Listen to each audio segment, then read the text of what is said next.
We all adhere to a certain set of values and have opinions about a wide variety of subjects.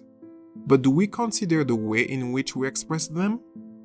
It has become popular to boast about our ideas and to celebrate them in various ways. Are we not putting ourselves on the spotlight with such celebrations?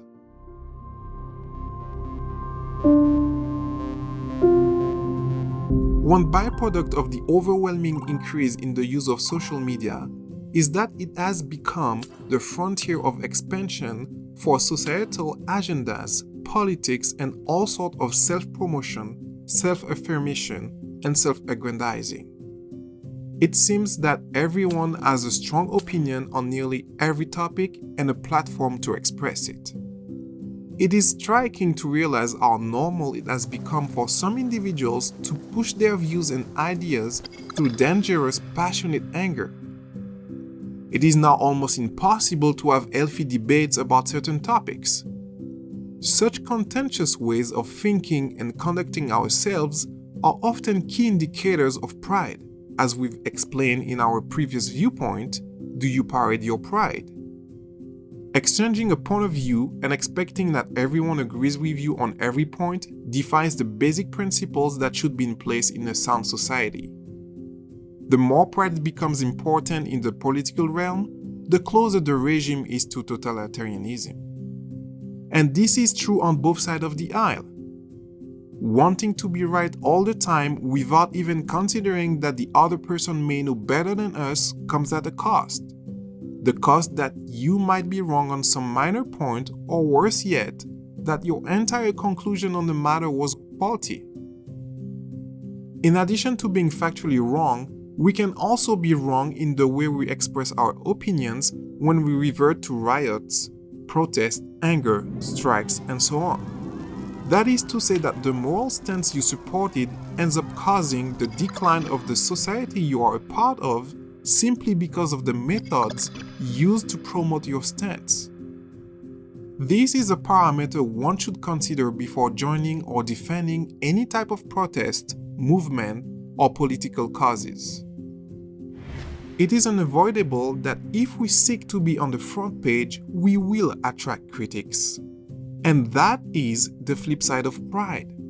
Being willingly overexposed will lead to more opinions, views, and judgment regarding what we're displaying. It is part of human nature.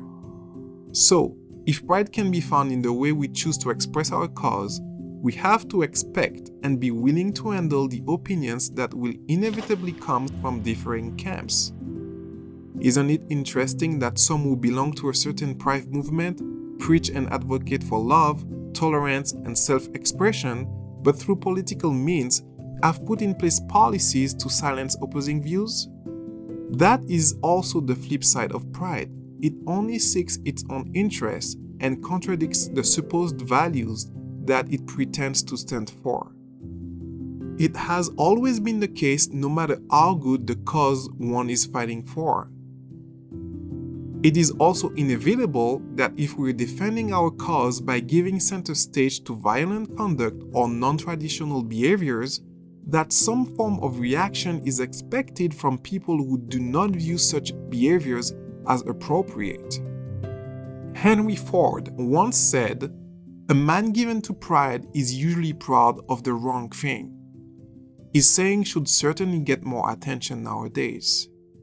The reality is that if pride causes you to contradict the genuine and exquisite means by which you came to existence, and if it prevents you from giving your best to aid in the wonderful cycle of life in an optimal way, then I'm afraid pride is of no help to society overall because it only serves itself.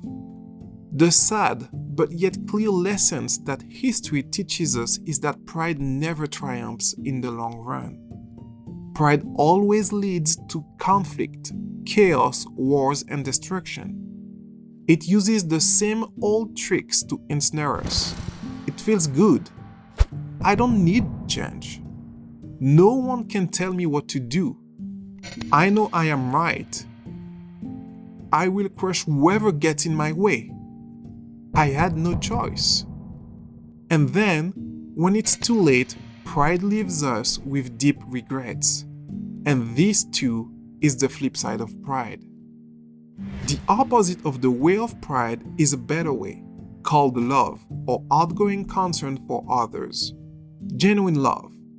Not the spurious love sold by all those who use pride as a means of expression. The love that I'm talking about is defined as such. Love does not boast. It is not proud. It is not self-seeking. It is not easily angered. Love never fails. The characteristic of this type of love is humility, and it leads to peace, and is deeply considerate of the needs of others. Ultimately, the state in which we live society when our time comes will tell the tale of whether or not we were on the right side of history, whether we were on the side of love or on the side of pride. But judging by the recent ongoing and increasing crises that we're facing, especially in the Western nations, it would appear that the near future does not bode well, because too few are those who consider the flip side of pride. If you liked this video, please like, comment, and subscribe. And for more content like this, please visit our website at tomorrowsworldviewpoint.org.